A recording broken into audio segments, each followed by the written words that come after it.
kami tamam katabangan at unuruma kami panyap kami alaman ni angapin so angam kami tabang daluluma kami saan kabin kami albaran kami.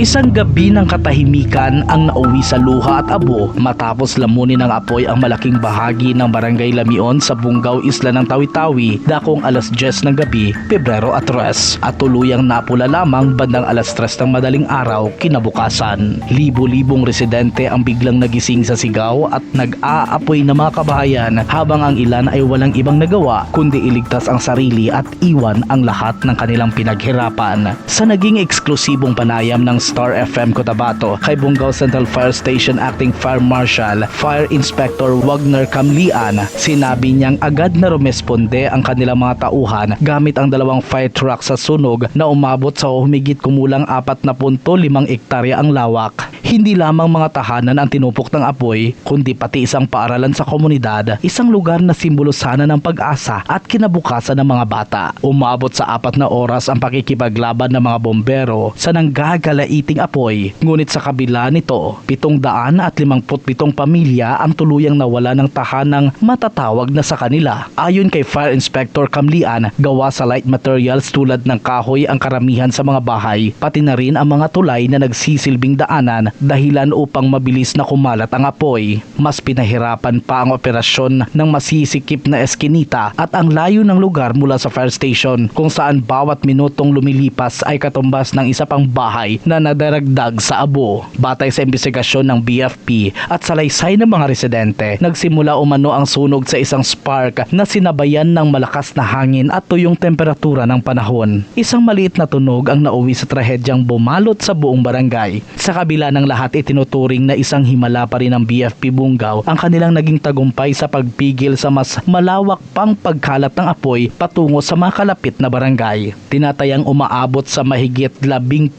milyong pisong pinsala ang iniwan ng sunog, habang minor injuries lamang tulad ng paso at sugat ang naitala, isang paalala na mas mahalaga pa rin ang buhay kaysa anumang ari-arian. Sa ngayon, pansamantalang nanunuluyan sa evacuation center at isolation sites ang ilang biktima, habang ang iba ay nakikituloy muna sa kanilang mga kamag-anak sa big at umaasang makakabangon sa tulong ng pamahalaan. Samantala, sa gitna ng pagdadalamhati, dumating ang kaunting ginhawa matapos ipagkaloob ni Bangsamoro Chief Minister Abdul Rauf A. Makakua ang tig 25,000 pesos na tulong pinansyal para sa bawat pamilyang nasunugan bilang panimulang hakbang upang muli silang makapagsimula mula sa abo ng trahedya. Mariin namang nananawagan si Fire Inspector Camlian sa publiko na maging responsable at mas maingat at sundin ang mga paalala ng mga kawani ng pamatay sunog upang hindi na muling maulit ang trahedyang minsang nagdulot ng dilim sa Barangay Lamion. At mula dito sa Cotabato City, ako si Star DJ Tom,